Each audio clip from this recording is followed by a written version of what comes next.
we are going to talk about money. Because whether we like it or not, money is a part of our lives. Because we have needs, we have wants. And in talk number 1, we are going to try to capture God's vision for money. Ano ang tingin ng Diyos sa wealth? Ano ang tingin ng Diyos sa salapi? Kaya nga, ang pwede rin natin tanungin sa sarili natin ay ang tanong na ito, do I see money as God sees money? Or do I see money as the world sees it? The goal of the series is to realign your money perspective with God's vision for money. At pag realign po ito, you know what happens? Miracles will happen in your life. Opportunities will line up. You are going to be strengthened. Bakit? Kasi naka-align ang tingin ng Diyos at ang tingin mo sa pagpapala ng Diyos sa inyong buhay. So taking on God's vision for money will transform your relationship with money and your relationship with your life. This is our passage today, Matthew chapter 6, verses 19 to 21. Can you read with me together? Do not store up treasures for yourselves on earth, where they will be destroyed by moth and rust, and where thieves break in and steal.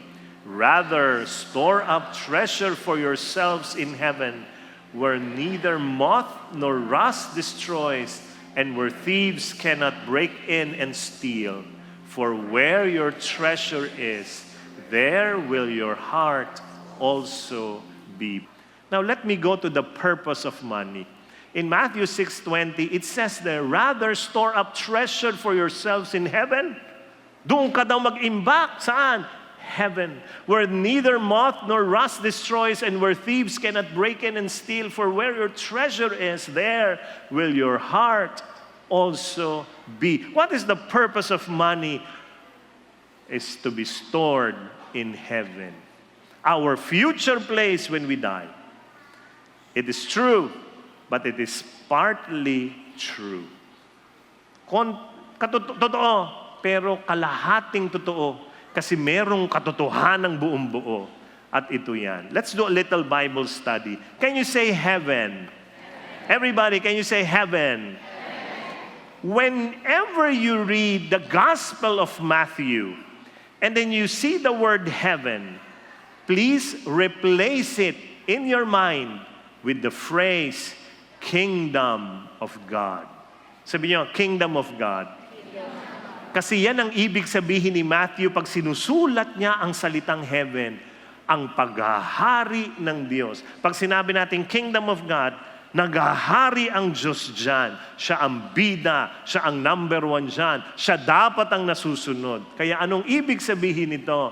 For Matthew, the kingdom of God is not just a future place where we will go after we die, but the place where God rules. And where is this? It starts here and now on planet Earth. So when Jesus says, store up treasures in heaven, He is saying, put your money and material things under my rule. And I encourage you, let God's will be done with your wealth. Tatanungin mo kay Lord, Lord, anong gusto mo dito? Baka malito ka pa. At sabihin mo, saan kaya? Ano kayang gagawin ko dito? Let me give you a hint. Para hindi na kayo masyado mag-isip. God wants you to be generous. Sikuhin mo yung katabi mo, sabi mo, be generous. Why? For your sake. God wants you to be generous for your sake. Why? Because greed and generosity cannot coexist. Hindi ho pwedeng sabayan. Nasakim ka tapos mapagbigay ka. Hindi ho totoo yun. Napansin niyo ba na pag kayo ay mapagbigay, mas masaya kayo kaysa kayo ang tanggap ng tanggap? Tama o tama? Tanong. Taas lang po ng kamay, huwag niyo ibababa ha. Sino sa inyo nakapagbigay na ng regalo kahit kanino? Taas po ang kamay. Ayan. Tingnan niyo yung katabi niyo, baka hindi nagtaas ng kamay. Ano ba? Ano nangyari dyan? Hindi nagbigay. Di ba itong tanong? Nung nagbigay ka, Nawalan ka ba? Babalikan natin, ha? May birthday party yung kaibigan mo. Inimbita ka, punta ka.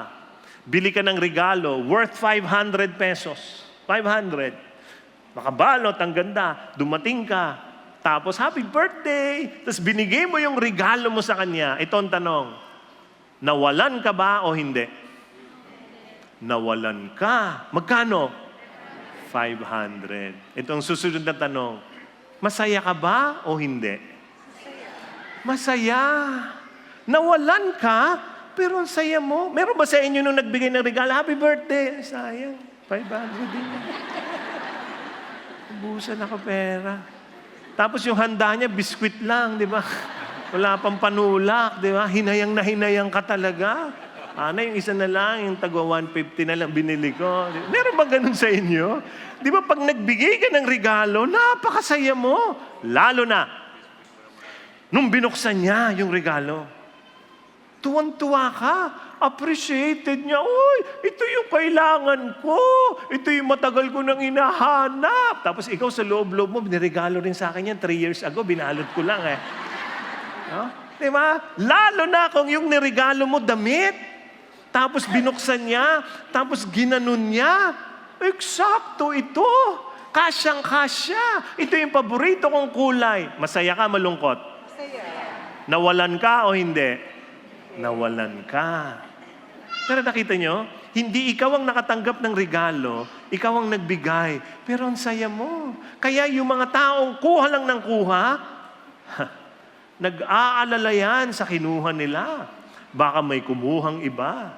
Baka mawala, mahulog, may magnakaw, anxious. And they feel isolated. Di ba sa kainan, yung mga nauuna, kung makakuha talaga, parang wala nang kinabukasan eh. Di ba? Tapos saan sila kumakain? Malayo sa iba. Kasi nakakahiya. Ang dami nilang isolated, anxious. But if you're a giver, my gosh, you're so happy for your sake. Kaya sabi ni Lord, maging mapagbigay ka for your sake. Merong pulubi, araw-araw, kumakatok doon sa bahay ng mag-asawa. Tapos si Mrs., mabait, pinapakain niya araw-araw ang pulubi nang niluto niya.